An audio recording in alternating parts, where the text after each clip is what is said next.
everyone, and both our live and virtual audience. It's a pleasure to have you all here in welcoming our poet Halyna Kruk from Ukraine on her grand tour around the US. She just came back from the Western Coast, and she is presenting her two recent books. I also wanted to mention that they are on sale. You can purchase them after the event. I would like to begin with thanks to the Jordan Center and to our big partner in organization of Ukrainian events, Razum for Ukraine, for making this event possible. And a couple of words about our guest of honor today. Halyna is both a scientist and a poet. She specializes in Baroque literature, both Ukrainian and European, which she teaches in Lviv University. But she is an author of 6 books, 6 poetic books. On top of that, she published books for children and also a book of short novels, short stories. Recently, she was nominated for a Griffin Prize in poetry and shortlisted. So it's a very big achievement. And 2 of her poetic books were translated in English. One is a crash course in Molotov cocktails, and this is the book which was shortlisted for this prestigious poetic prize. And her most recent is Lost in Living, also available in English. So today we're gonna hear some poetry, Halyna reading in Ukrainian. I will try my best to read in English, and then we will have a conversation and discussion about Halyna's impression of her visit and her impression of living in Ukraine and working as a poet in Ukraine right now. Thank you for coming, and it's a great pleasure to me to have the event here after my 6 events on West Coast, and everywhere I had different experience and impressions of audience, of questions, of readings, but everywhere I started not from poems, but from context of these poems, because it's the better to show what is the context and what is the time when we live in Ukraine now, and what is the situation. Because from some point of view, war and other very extreme experiences are very, I would say, very good for creating, very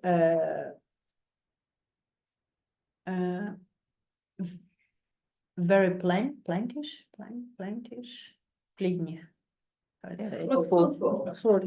fruitful, sorry. Very fruitful for different arts, but in the same moment, if you are very close to this, to the war, to the other extreme experiences,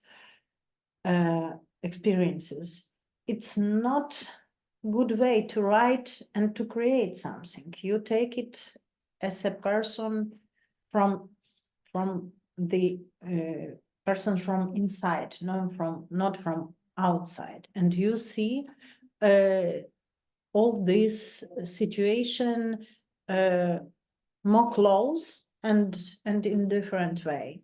And for me, these poems from, it's not, all of this book is not about the war. This book appeared, and the poem in this book is from the first, from maybe 2014 to the end of 2022 in this book. It's a poem in any way connected to the war, or not only about the war, but connected with this topic. But in this book is the work on this book. Translators started before the war, before the full-scale invasion, and this book is has a lot of poems from my different previous collections of poetry, and the manner in this book, the manner of writing in this book is totally different than in this about the war. And I would like to write something maybe for the beginning, and we continue to talking and to your questions and to your suggestions, and maybe it will be better to find the common topics for our reading today. The first poem will be about the situation I need to explain. After the the beginning of full-scale invasion, I started to travel a lot. I started traveling a lot with my poems and with speech and with discussion about the war. And I remember sometimes it was very hard to explain the feeling and the emotions inside Ukraine for the people abroad, because the difference in our experiences sometimes was so big, so huge, that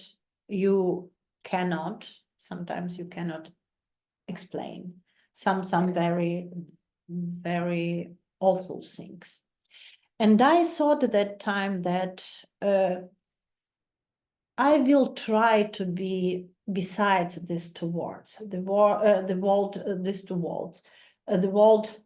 of war and the world of peace. And because only this being on the measure, being between, gives me the chance to explain, to be possible to can explain. And I understood that the people who are inside the war very deeply, or who has usually very hard experiences of war, of loss, that people sometimes are not able to explain, not able to show to say about their pain, their experience, and it's only way to be modest and to can explain this situation. Туди і назад. Туди їхала на заспокійливих, назад на знеболювальних. Інших маршрутів не було. Чулася такою надщербленою, що боялася пробити собою обшивку літака, продуманий до дрібниць інтер'єр готелю, красиві тіла співрозмовників і співрозмовниць. Війна не пасує до решти світу, як каліцтво до вечірньої сукні. Надто важкий погляд, надто гостра мова, надто брутальні деталі. Закриємо очі смерті твоїми руками, Люба. Ти зможеш? Тобі там ближче? Для важких розмов у нас є спеціальна людина, у нас є спеціальна кімната. окремий вхід і вихід. Не тут, прошу. Красиві молоді тіла стрибають у води каналу, спраглі життя і кохання, залиті сонцем і сміхом, досконалі, зухвалі, як ті із німецьких довоєнних листівок про здоровий дух у здоровому тілі, добірні зерна без жодної вади, як ми колись, певні себе, повні любові. Перед лицем смерті кажу тобі, люби мене так, ніби в світі, більше ніколи не буде достатньо світла, щоб ми віднайшлися. Люби мене, доки нам здається, що смерть закриває на це очі і не бачить, але вона підглядає відтепер, завжди і всюди. Ми це знаємо, і в нас не виходить скінчити. Війна дбає про наше майбутнє. Так вони кажуть, так вони бачать. Коли ти дзвониш з війни, тебе перекрикують птахи. Отже, світ все ще існує. There and back again. I traveled there on tranquilizers, back on painkillers. There were no other routes. I felt so shattered. I feared I'd pierce the aircraft cabin. The hotel's interior was so intricately designed, the interlocutors' bodies so beautiful. War doesn't suit the rest of the world. Like mutilation with an evening gown. The looks too heavy, the language too sharp, the details too brutal. Let's close death's eyes with your hands, dear. You can reach, you're closer there. We've got a special person for the hard conversations. We've got a special room, separate entrance and exit. Not here, please. Beautiful young bodies dive into the canal's waters, sunlit, full of love, life, laughter, perfect, audacious, like German pre-war postcards, a healthy spirit in a healthy body. Carefully selected grains with no blemishes, as we once were, sure of ourselves, love-filled. In the face of death, I say to you, love me, as if there will never be enough light to find each other again. Love me until it seems death turned a blind eye. But she's spine from now on, always, everywhere. We know it. We can't finish. The war is taking care of our future, as they say, as they see it. When you call from the war, birds are chirping, so the world still exists. Thank you. And the next poem will be from Mother Situation. This poem was written for Victoria Melina, who was killed by a Russian missile in Kramatorsk last summer, previous summer. And Victoria was a writer, a poet, and before that, after the beginning full-scale invasion, Victoria started to work with trust hunts, with documenting of war crimes. And in that time, she was with Colombian writers and journalists in Kramatorsk, and it was fatal shooting to local pizzeria, and Victoria was killed by this missile. And this poem is not written in memoria of Victoria, but for live Victoria. Just a minute. Here, so.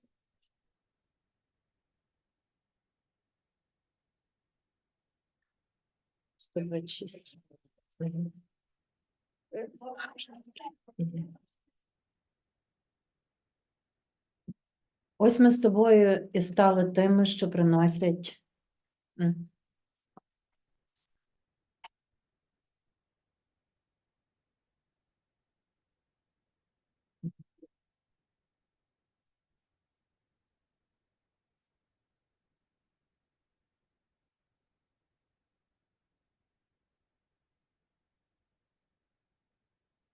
От ми з тобою стали тими, що приносять погані новини. Місця, де до того було порівняно добре, цілком стерпно. Тими, що хочуть витиснути сльозу із кожного каменя на роздоріжжі, бо куди не підеш, усе втратиш. Тими з легкої руки, яких слово смерть девальвує і вимагає щораз більшої плати, щоб купити увагу світу, не кажучи вже про зброю. Тими, що не тренувались, але пустилися бігти в таку далеку дорогу. На що ми сподівались? Перепитують строго. Непереконливі, захекані, розчервонілі, жінки із ранньою сивиною, з гіркою складкою біля уст, з тілами огрублими від горя. Списки наших загиблих, задовгі для згадування в щоденній молитві. Рани наших цілілих, заглибокі, щоб вкладати в них пальці недовіри. Біжи, сестро. Неси свою гірку звістку попри святкові вітрини. Відбивайся у кожній. Відбивайся від кожної спокуси, зійти з траси, стріляти на голос. Біжи, сестро. Колись цей біг назвуть марафонським.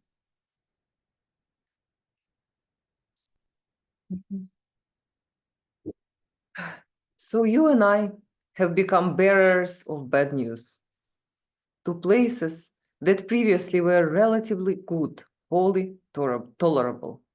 People who want to squeeze a tear out of every rock along the road. No matter where you go, you lose everything. From whose light hand the word death devalues and demands an ever greater fee to buy the world's attention, let alone weapons. People who didn't train, but set out to run such a long way, what we were hoping for, they ask sternly. Unpersuasive, stuttering, flushed, women prematurely gray, with a bitter grease near their mouths, with bodies fattened by grief. The list of our dead are too many to be named in our daily prayers. The wounds of our living too deep to poke with fingers of misbelief. Run, sister. Carry your bitter news past the festive holiday windows. Reflect in each one. Resist going off the track. Shoot at temptation's voice. Run, sister. Someday they'll call this a marathon.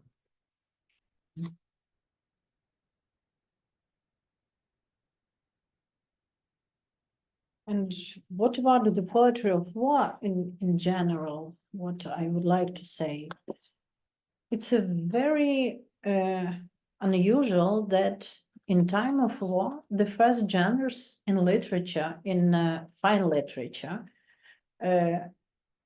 that reacted to war was poetry.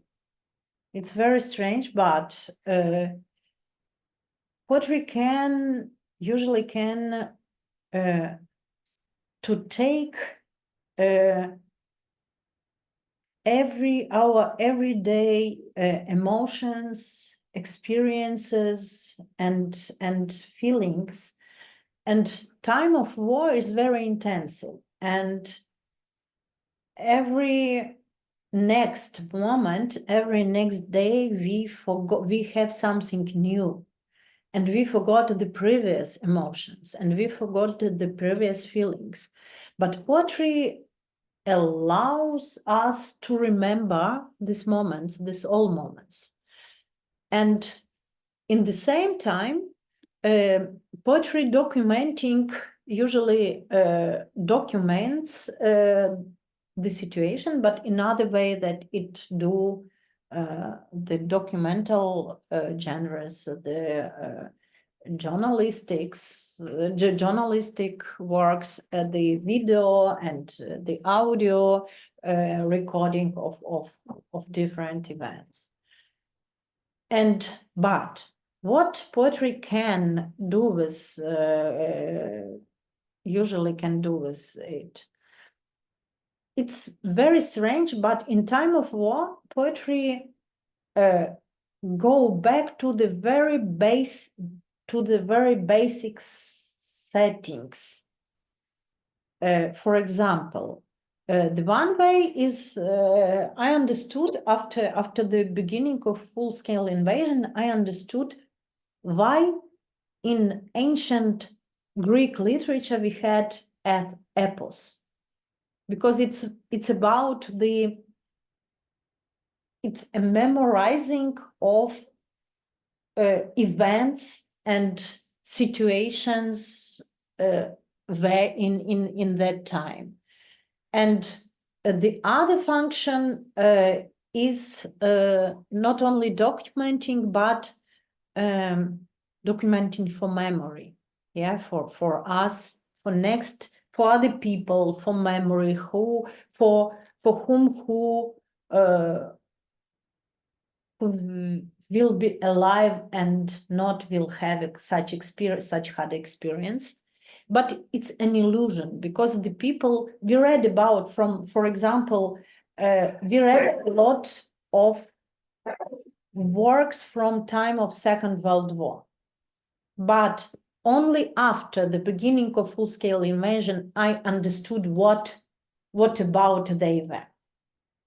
It's very strange, because you can this experience of reading and you think that you understand it, but it's only your vision that you understand exactly the same that people felt in their time. And maybe the second role function of poetry in wartime is not only documenting, but maybe healing. Because I remember then the full-scale invasion started, I started to post my new poems directly in Facebook, on Facebook, on my Facebook page. And I remember many people in that time wrote me that it was very useful for them, because it was because every psychological works with some hard experience started from the naming of hard experience, and many people couldn't in that time name their pain, but they needed somebody who can do it for them. And I remember it was, for me, it was very new and very important that, and I continue this this posting and this writing on Facebook, because it was important for me, because sometimes only after writing a poem I could take in a breath after hard experience, after for example, after Bucha, after Izum, where was opened a collective massive graves. Among them was my colleague, Ukrainian writer Volodymyr Vakulenko, who was killed on this massive grave. And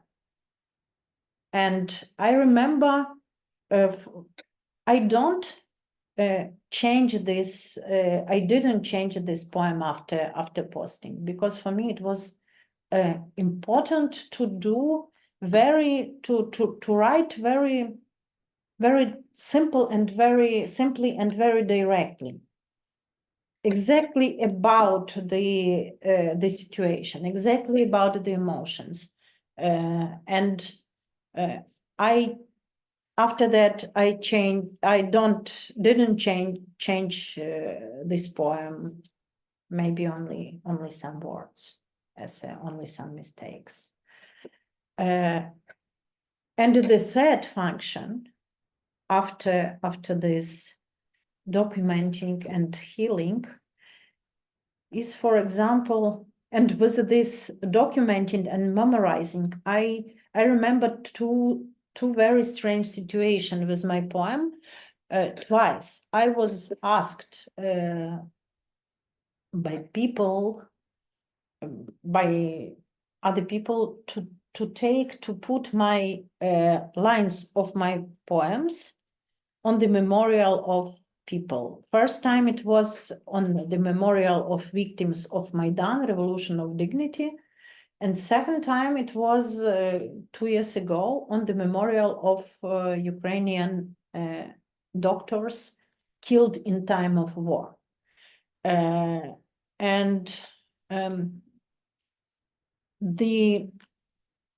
For me, maybe the most unusual question was, that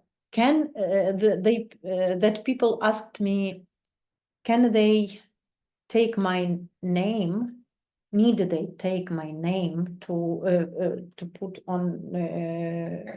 I would say, to write my name under these lines or under these poems on memorial.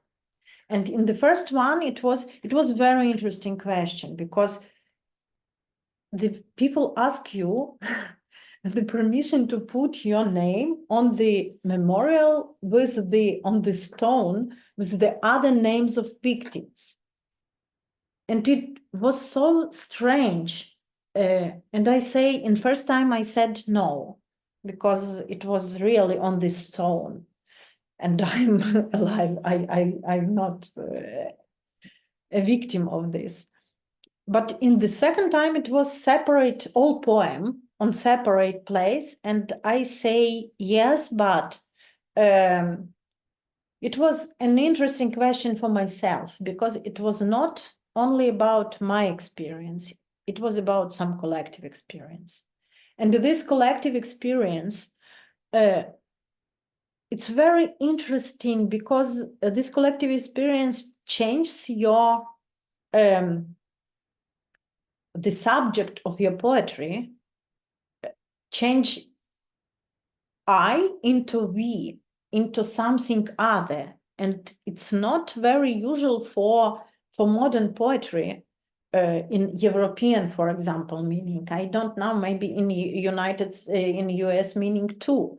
We don't write usually as a poet, we don't write from we write from the point of view I, from I. And it was the other situation with this unusual things with poetry. And now in Ukraine, we have some, I don't know, some boom of poetry. And not all of this poetry is good quality poetry, but it's very important for people to have this possibility to write themselves by poetry. And I compare this, I like the metaphor from other field of life for this poetry, as I like this metaphor of abnormal growing. When the branch, when the tree lost the main part of branches, they start this abnormal growing. A lot of a big amount of the small branches. It's not healthy growing of tree, but the poetry in time of war has do the same. Usually does the same, and it's not healthy growing. It's abnormal. It's some chaotic trying to serve some very important. This because we lost in time of war, we lost a lot of poets, a lot of writers. As a civil person, as a mobilized person to army, we lost many of them, and it's a lack in future. It's not all. It's not only a losing of some books of some person, but it's a losing. It's a big lack in our future because these people will not create something in future. We will feel this lack in future all time. And some other couple others poem. Maybe you have some question. We can try to.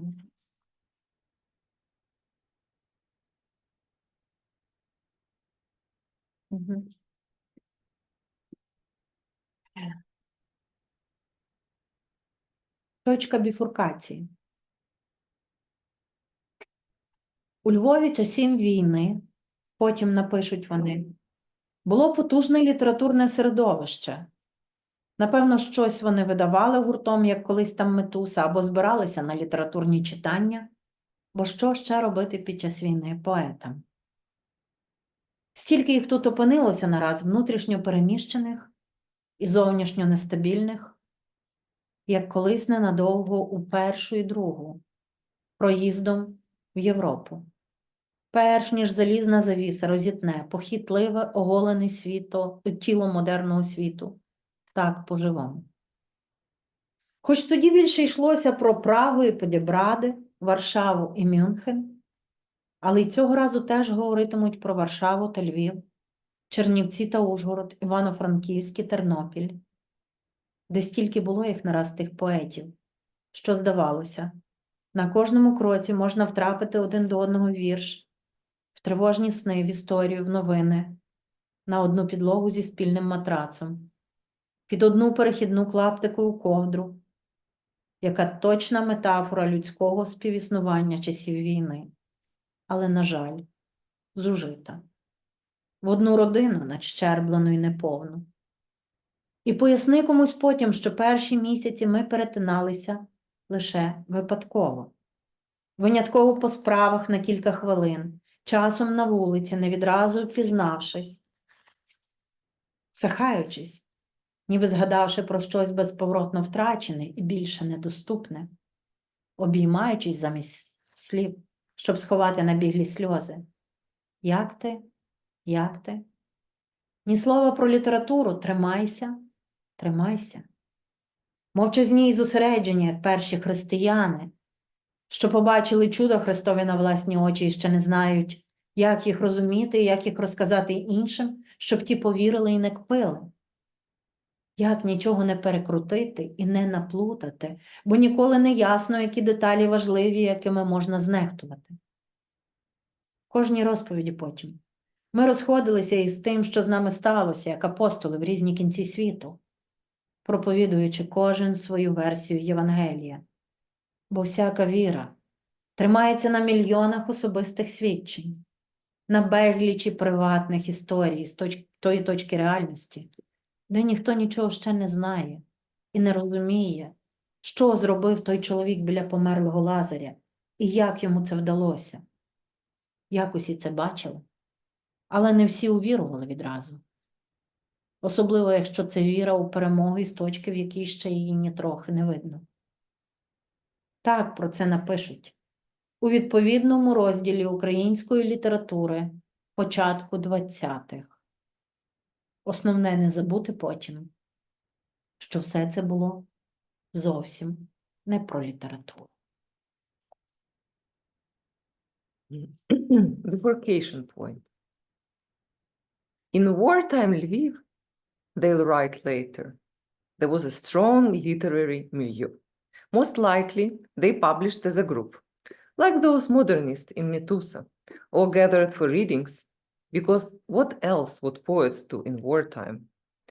There were so many there, the internally displaced and the externally dysfunctional, like briefly during the First World War and the Second, on their way through Europe, before the Iron Curtain tore the modern world's voluptuous naked body wide open. Back then, it was more about Prague and Podebrad, Warsaw and Munich, but this time they'll talk about Warsaw and Lviv, Chernivtsi and Uzhhorod, Ivano-Frankivsk and Ternopil, where there were so many of those poets, it seemed. You couldn't take a step without winding up in each other's poem, in nightmares, in history, in the news, on the floor, sharing a mattress, under a single borrowed patchwork quilt. What a perfect metaphor for human coexistence in wartime. Too bad it's worn out. For one family, fractured and incomplete. And then explain to someone how in these first months we only crossed paths accidentally, for a few minutes, just on business, sometimes on the street, not acknowledging each other at first. Startling, as if recalling something hopelessly lost and irretrievable. Hugging instead of words to hide streaming tears. How are you? How are you? Not a word about literature. Hang in there, hang in there. Silent and focused, like the first Christians, who witnessed Christ's miracles with their own eyes and had no idea how to fathom it and how to make others believe and not mock them. How not to twist or muddle things, because it's never clear which are the important details and which can be disregarded. Then in each account, we omit the parts about ourselves, like apostles, on opposite ends of the world, each preaching our own version of the gospel. Because any faith depends on a million eyewitness accounts, on countless private stories from that point in reality, where no one knows anything yet, or understands what that man did beside the dead Lazarus, and how he did it. How everyone saw, but not everyone immediately believed, especially if this faith in victory comes from a point not yet visible. This is how they'll describe the early 20s in the relevant chapter on Ukrainian literature. The main thing is not to forget that none of this was about literature.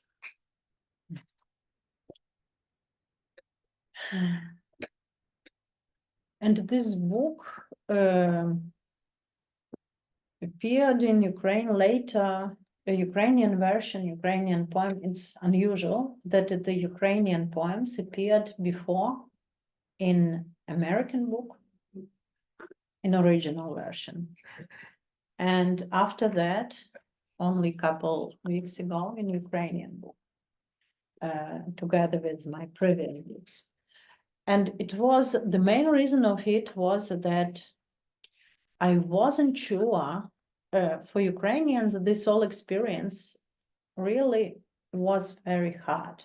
And no time when I read a poem for audience, I understood that I have had a fear that I can re-traumatize them. And it was, and from other side, I don't want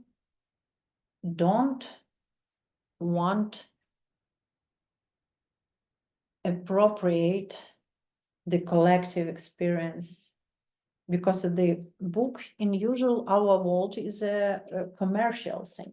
Yeah, it's for buying, for selling, for buying.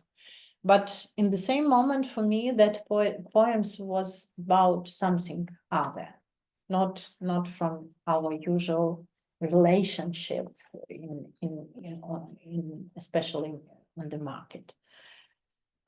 But this both book is bilingual, and it's, for me, it's very important things, because in the same moment you have Ukrainian version and you have translation to the poem. And I remember, and now every time I have the same. I see when I read my poem, this poem from this book, this last book in Ukraine, I have this reaction. I see the tears on eyes of audience. I feel that for many people it's too painful. And I am not sure that it will be a nice reading of this poem, and I am not sure that I would like to reread this poem in the future after the situation. And some of this poem is about a very interesting my experience. My first time when I went abroad after full-scale invasion. It was a couple months later, in April. I had the situation that I rode in my in bus with maybe 20 women and maybe 30 children, and it was something unusual in that bus, because the way from Ukraine, from the Lviv, for example, to Warsaw is near 8 or 12 or 15 hours. And for all that, the hours, the children in bus were silent. It was very unusual. I work with children and I know how it's hard for children to be silent for such long time, without jokes, without cries, without. And I asked about it, and it was women and children. It was women and children from reoccupied territories. It was these people were for couple weeks or months on basements in Kievan suburbs or on Khersonian region. And in such dangerous situation on occupied territories, even small children, even toddler, even very, very small children understood that they need to keep silent. It was so unusual, and some of them lost some skills, stopped growing, stopped to talk, to say something. It's a horrible things. For me, it's maybe these things, the crimes against children, and maybe the people who went back from Russian captivities. For me, the hardest impression of this war, because it's very hard to explain, and when you feel it, when you see it on your eyes, these people and these changes in these people, in these children, in these people from captivity, I cannot connect it with my previous education, human experience from different field of life. And for example, this poem. In this situation, it's a context. It's not about this poem, because these people go back to Ukraine. And maybe, as you know, near 10 million people escaped from Ukraine in the first months. And now we have new people who escaped Ukraine, especially from the eastern regions, very strongly bombed by Russians. And especially it's women with children. It's a very special categories of people. Повертаюсь в автобусі тихих дітей. мовчазних матерів, серед клунків зимового одягу із далеких країв, де були нещасливими, але в безпеці, сумними з очима назад, де щоночі чекали на транспорт до станцій своїх. І нестерпно хотіли зустріти когось, хоч одного когось, хто потвердить, що їхні міста існували, що все це не вигадка, дім, намальований дітьми, під сонцем. Бо сонце ж уміють усі, але дім вже далеко не всі, але тата чи маму не всі. Довго вчитись речей довоєнних, умінь попередніх, ще довше, ніж повертатись додому із різних країн, ще довше, аніж забувати звук вибухів, чийсь крик передсмертний, порожню баклажку на воду для всіх, що у тому підвалі були, що у тому підвалі лишились. Хлопчик малює кота без ноги, і людей, що не вийшли, і себе мовчазного малює червоним фломастером. Червоне кричить за усіх, а чорне усіх, що не вийшли, ховає.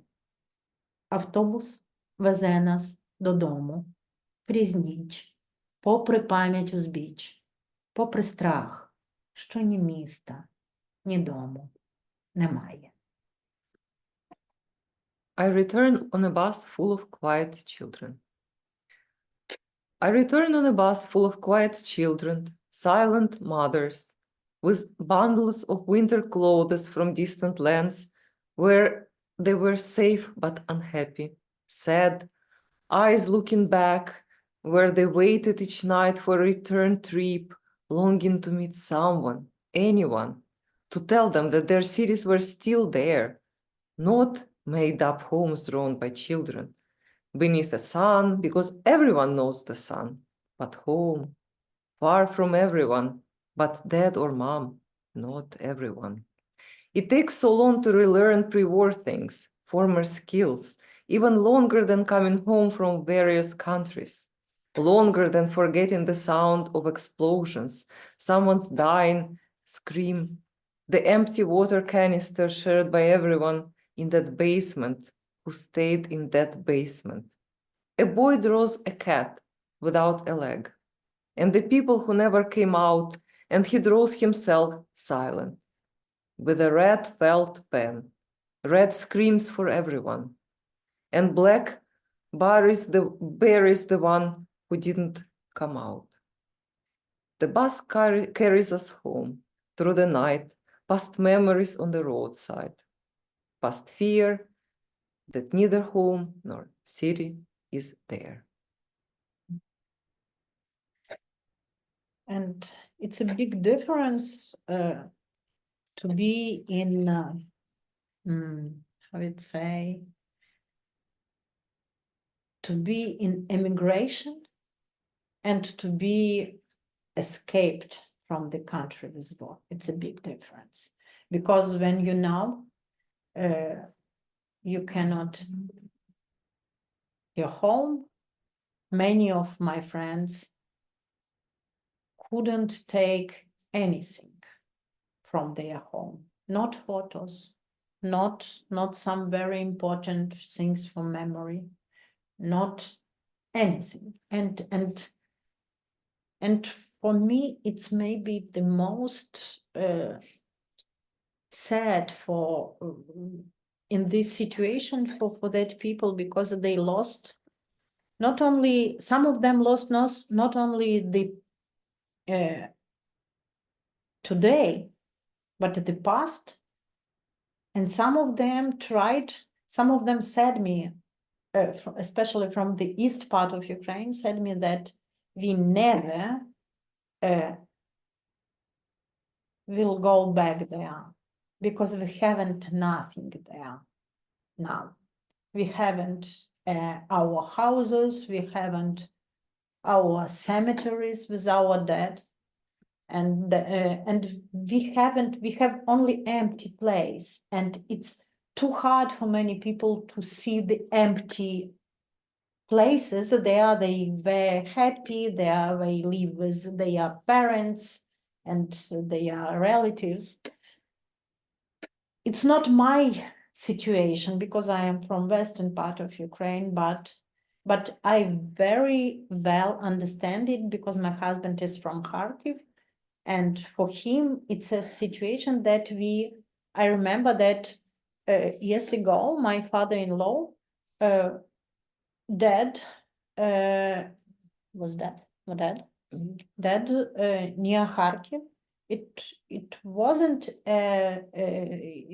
he wasn't a victim of shooting, but he was old person who didn't received help, a medicine, medical helps in time, and when and the day when was a ceremony, burning ceremony, it was not a ceremony, it was only digging the body in the ground, because it was a day of very strong shooting, and priest couldn't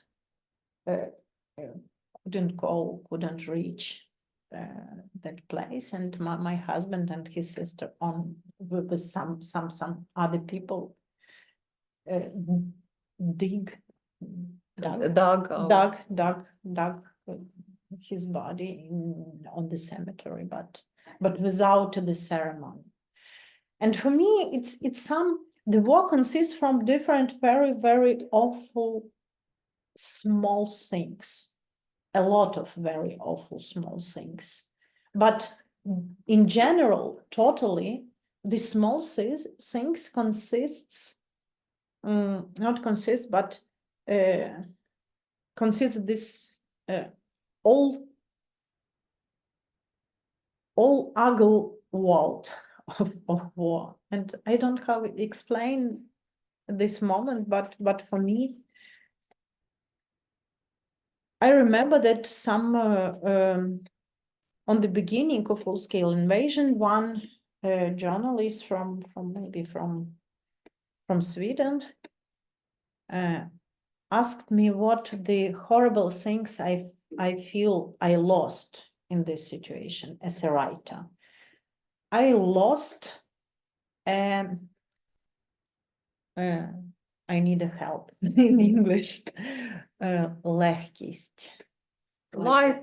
Lightness. Because for creativity, for poetry, it is necessary to feel this lightness, to feel this opening to some experiments, writing about anything.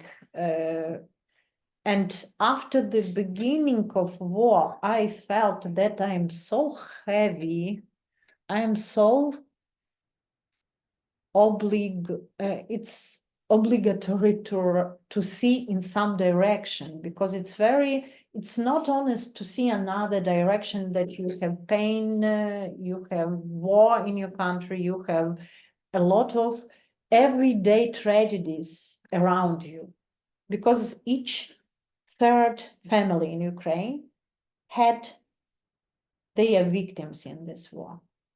Somebody who were killed, somebody who were killed as civilians, who were killed as soldiers, somebody who appeared on occupied territories, somebody who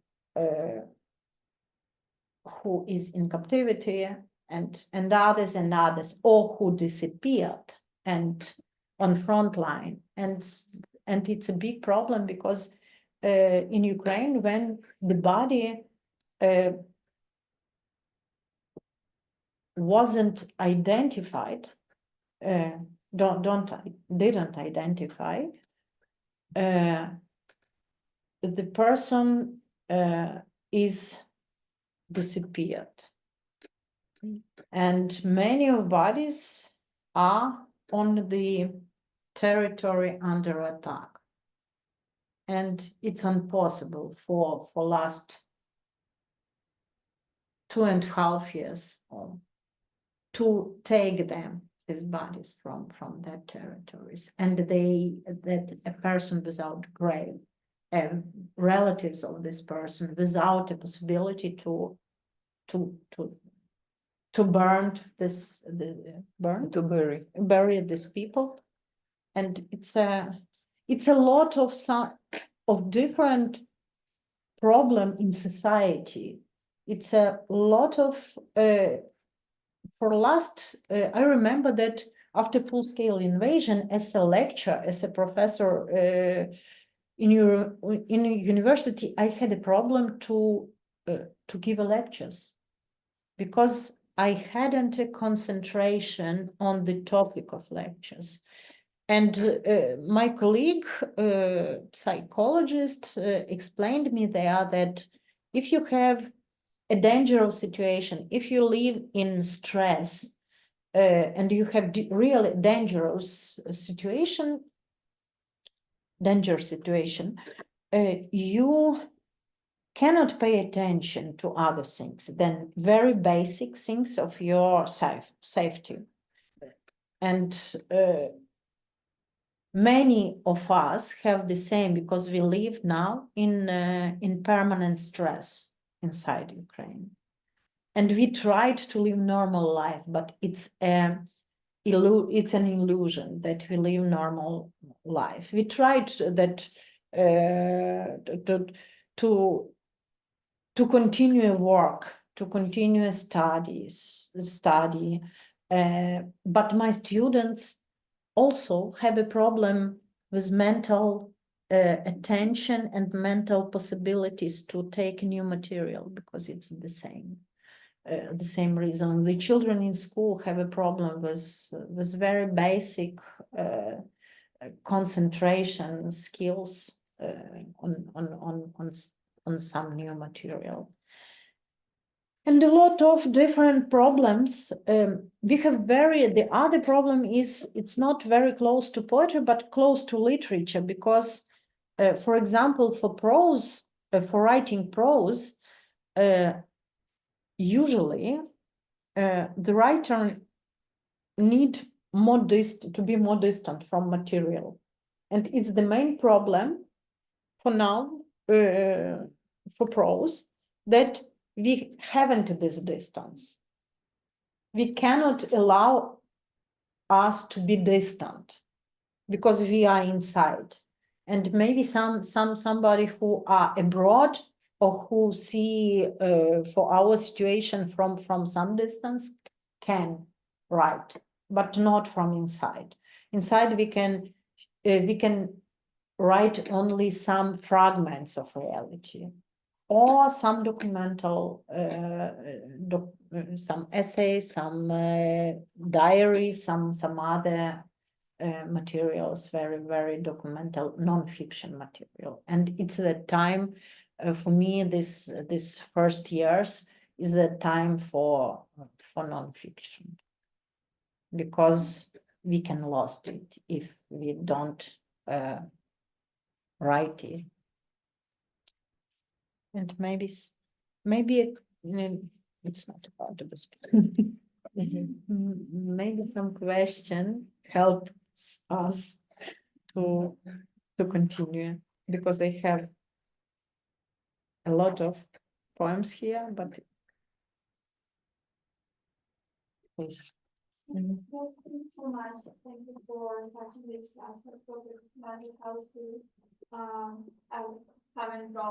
a PhD student in my first year here, like on the East Coast in an institution, and I just came from Ukraine. And I've been there throughout all invasion, and I feel how much different I can study compared to other people in the Slavic department. And you expect some sensitivity, but sometimes it's very hard to explain what you just did. That we're very interested. So, like, my question was actually about previously you said that by the beginning of the invasion, the beginning of the start of the full-scale war, you sensed as a poet that society had this request and need for poets to name things for them, to process them, to name the pain, to identify an experience so we can better process it. Well, how would you say it changed throughout like these past 2 years? Because like in my sensation, the societal request is somewhat different, like something has changed but I don't necessarily understand what and how. What do people need now from poetry and words in your experience? Thank you so much. Thank you for your question. I remember that after the beginning of war in 2014, after the Crimea occupation of Crimea, I remember I started write about the war earlier because I was as a volunteer. I was there on front line and in gray zone. And I remember I had a lot of impressions from that time about the war and about how these civilians who appeared in the situation of war felt them. But in that time, it was a situation that generally Ukrainian society wasn't very open to the topic of war, because many of people, especially in the central part of Ukraine, in the western part, who wasn't involved in this war, that would like to be distant, would like to don't know about it, don't pay attention, because it was not easy topic. It was very emotionally hard to understand that we have a war. And many people had an illusion, especially in that other part of Ukraine, had an illusion that war is localized there. It was a problem, because I remember it was hard to explain, and I had a poem about war, and I remember a couple events in the book fair in Kyiv, when we had maybe in 2016 and in 2017 a situation that the writers who had a war experience wasn't very how would say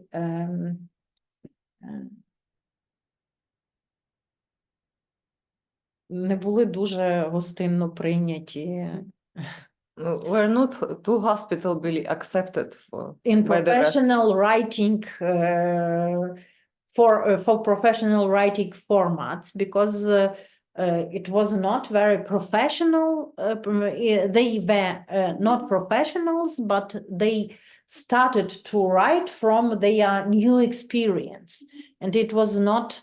It was in our situation, and I remember it was hard for me to find an editor for my poems about the war in that time.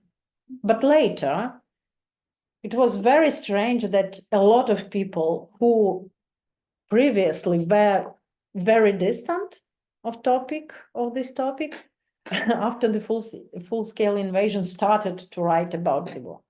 It was at some tendencies, trends, some modern trends. But the way of writing really are very different. For example, in my poems, after the full-scale invasion, I started to write more directly. I tried to don't use metaphors, to don't use poetic, some usual poetic tropes, or some. I tried to write very directly, because I think that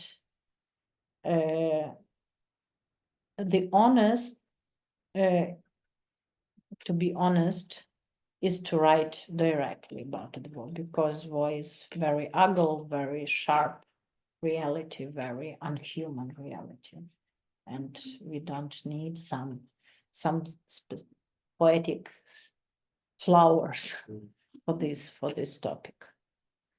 And sometimes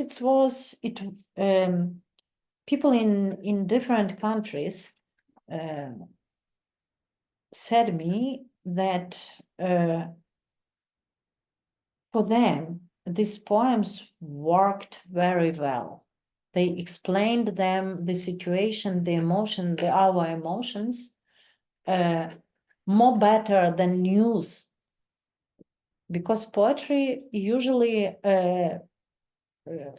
for news, we have this feeling that everything can be post-truth news or some products of artificial intelligence or something like this.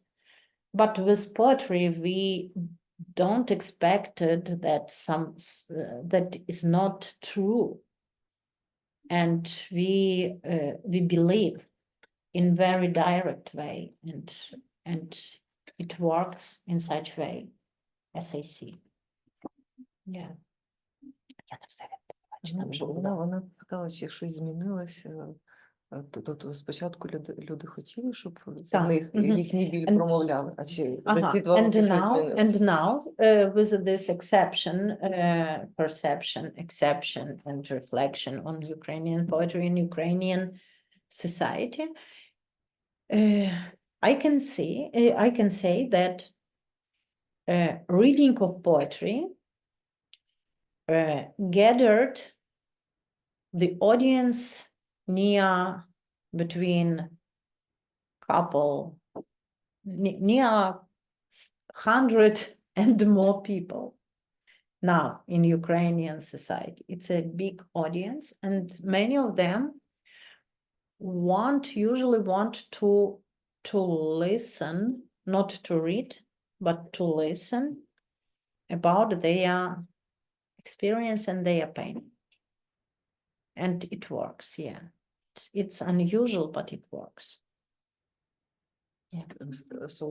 Тобто нема зміни спочатку до сих пір, тобто Нема. But the other part of literature, maybe not in poetry, but maybe in we have now also big attention to the some, for example, novels, fantasy novels, or something from some fantasy reality. It's a way of escaping of reality. Some people are looking for something other, totally different, not real and not connected to the war. But I remember very well in the first months of full-scale invasion, I could read only the hardest book that I have experienced. I remember it was about Edith Eger, about the camps, how stay alive in camps from their experience, and something like this. Not easier experience, but harder than mine. And I think I received in such way, I received a hope that if some other person stayed alive in such horrible situation, we also can do it. Yeah. Okay. Maybe some other questions? Yeah. Thank you for your reading so far. You mentioned that after the full-scale invasion started, you began writing your poems on social media. I wonder if for you as a poet, the role of social media has changed since the full-scale invasion for you and other poets, or this is maybe a continuation of trends that were happening? It was a continuation, yeah, because in a time of it's very strange, but in Ukrainian situation, Facebook was very important and played very important role in time of revolution of dignity. It was trustful source of information. When at the time that the official media were controlled by Yanukovych in time of revolution of dignity, the social media was a way to to receive very more trustful information and very quickly. And it was a good way. And in time of war, we spread a lot of information. We gather money by Facebook and other social media. And I used before the full-scale invasion, I used my page on Facebook also for spread the poetry. Not only me, but other writers too. And I continued. It was not the new, but it was the new because for other people, because before that, many poets gathered poems for the paper publication, not to publish immediately, but pick together, and after a couple years, publish the book. But it was so intensive time that I felt that I haven't this time to wait for the next book. I need to put to share this poem right after writing. And what about the other for other poets now? It's a good way, and it works in a book because many Westerners asked me, didn't you fear that the people would be not buy your book in paper? But it doesn't work in such way. The people who want to read poems in a book, they buy a book, and they will buy a book in any case. And yeah. And there was another question.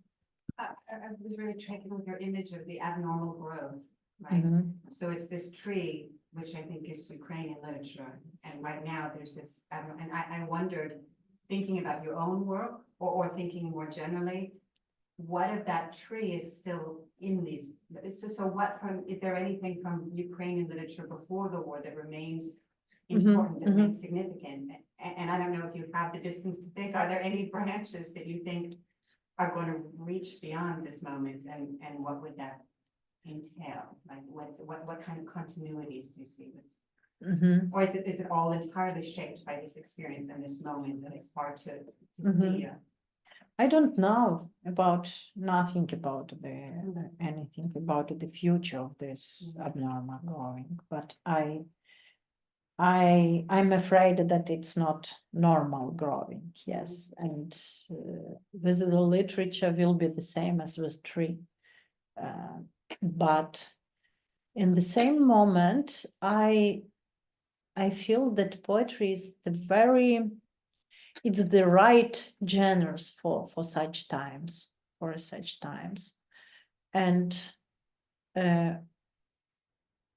I remember it was not nothing new in Ukrainian literary tradition, because we had different periods of literature. There are all these branches on this tree, not all, but almost all were cut. And we had the same situation in late 18th century, where all Ukrainian culture tradition were dominated by Russian imperial metropolitan culture, and a lot of areas were forbidden, and language was forbidden, and a lot of I know a lot of materials from that, but it's lectures, not for short conversation. And I remember, for me, what this poem was about 20s, literature of 20s. In Ukrainian, 20th of 20th century, we had the same. We had a very strong repression. In one day in Sandermoor, 4th of couple week ago, in Sandermoor in 87, in one day was killed 37 was killed near 1,100 culture workers, writers, translators, researchers, and a lot. In one day, we lost a culture. And it was nothing new for Ukrainian literature, but it's said that it's another way, but it's the same. Yeah.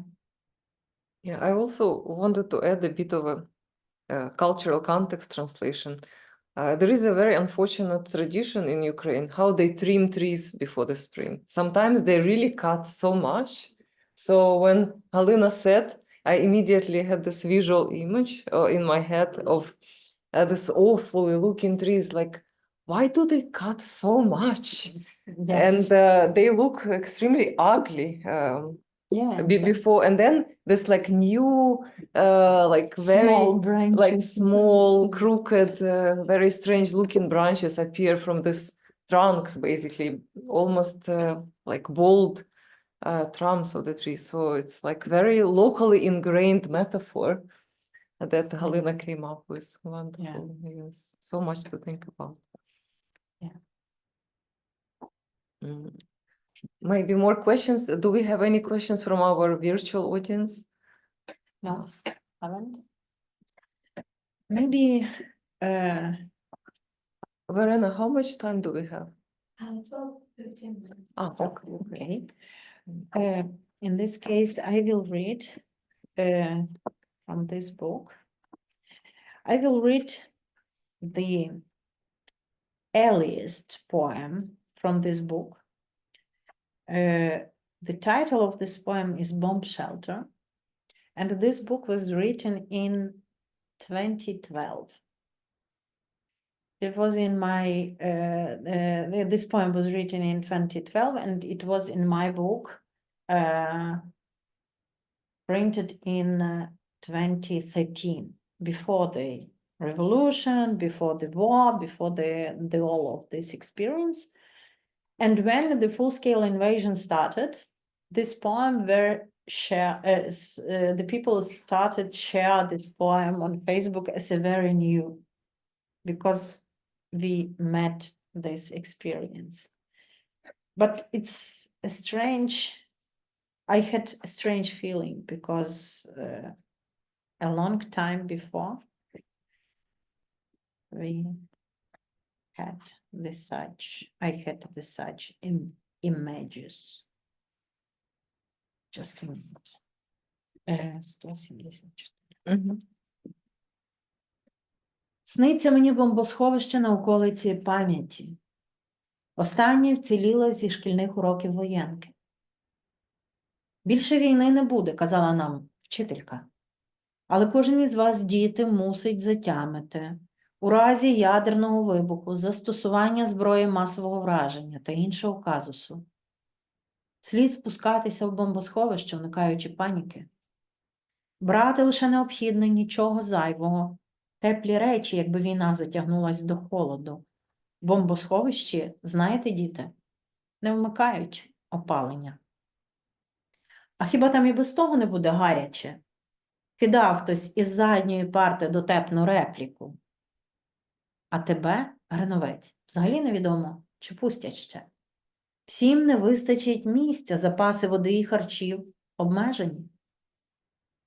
Вже знаю, при тому Армагеддоні не вдасться уникнути паніки. Скількох буде затоптано при вході до останнього бомбосховища. Не уявляю, як ти, Боже, робитимеш вибірку. Кожен 10-тисячний, кожен мільйонний, а похибка. Вірю, що обійдеться без дискримінації за статтю, расою і віросповіданням. Хочеться вірити. Скільки ковтків повітря кожному з них вистачить, доки вони чекатимуть свого Deus Ex Machina? Кожен клас, сказала нам вчителька, тримається свого старшого і ще раз повторюю, не ганяти в проходах між нарами. Мати при собі в нагрудній кишені бірочку з іменем, написану каліграфічним, а не таким, як у тебе, Федечко, почерком. Навіщо? Дивуюся досі. Напевно, для того, щоб ангели, які виноситимуть душі, бо ніхто ж насправді не виживе. Щоб ангели в білих одежах з червоним хрестом і півмісяцем. Щоб ангели знали, як до тебе, малий, звертатися. I dream about a bomb shelter. I dream about a bomb shelter on memory's margins. The last one standing from those great school war drills. There will never be another war, said the teacher. But children, turn out the lights. In the event of a nuclear blast, detonated weapons of mass destruction, or some other incident, you should go down to the bomb shelter without panicking. Take only the essentials, nothing extra. Warm things in case war goes till winter. Kids, you know they don't turn on the heating in bomb shelters. But won't it be hot there anyway? A snide remark hurled from the back row. Hrenovets, it's still unclear if they'll ever let you in. Not everyone will fit. There are limited water and food supplies, I already know. There is no avoiding panic in Armageddon. How many will be trampled on their way down to the shelter? I can't imagine, God, how you will choose. Every 10,000s? Every millions? And what margin of error? I believe there will be no discrimination by gender, race, creed. I want to believe this. How many breaths of air for each? While they wait for their Deus Ex Machina. Each class, said the teacher, must follow its leader. And mind you, no running in the paths between bunks. Carry a card with your name in your breast pocket. In cursive, not printed like yours, Fedechko. Why not? This still puzzles me. Maybe so the angels who carry souls away, because no one will really survive. So the angels in white clothes with red cross and crescent. So the angels know, little one, how to address you.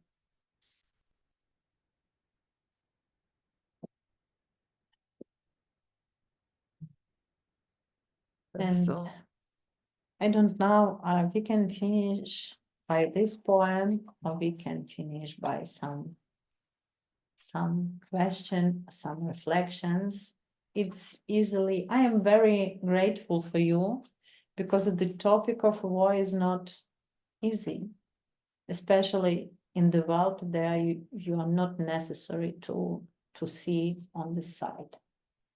But usually for me, I understood about myself that after the beginning of full-scale invasion, writing is only one I can do in such hard time.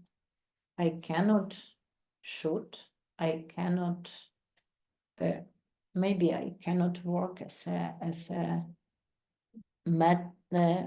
I would say medical, medical workers, but it's I went to couple to couple trainings because it's very important to know how to help the people and to help yourself if you need. But in the same moment, I remember that after full-scale invasions, after start of full-scale invasion, I had a big problem with all my knowledge about culture, about life, about our world, because it's a big devaluation of all values, because it's a huge problem how you can connect this new reality, very unhuman, very hard reality, with all you knew before, with all you teach you give in your lectures, with all you teach your students. And I don't know how it work with it for today, because, and I understand that for future, Ukrainian literature has so much problem, but all of them is very connected to the war, to the topic of war, because we have a lot of human problems of society in war, people in war, the results and negative effects of war. And for literature is the more important than other topics, but I hate to write about war. It's not my favorite topic. And I would like to go back to my very, very small, very private writing, but it's impossible now. And it's a big problem for all writers, for many, not maybe all, but for many writers in Ukraine now. And because war takes all you have in such situation, not only you can give, but all you have, and it's a big problem. Yeah. Sorry that I read not easy poems, but that it's poem I have. Thank you so much, Halyna. Thank you, everyone, for being here.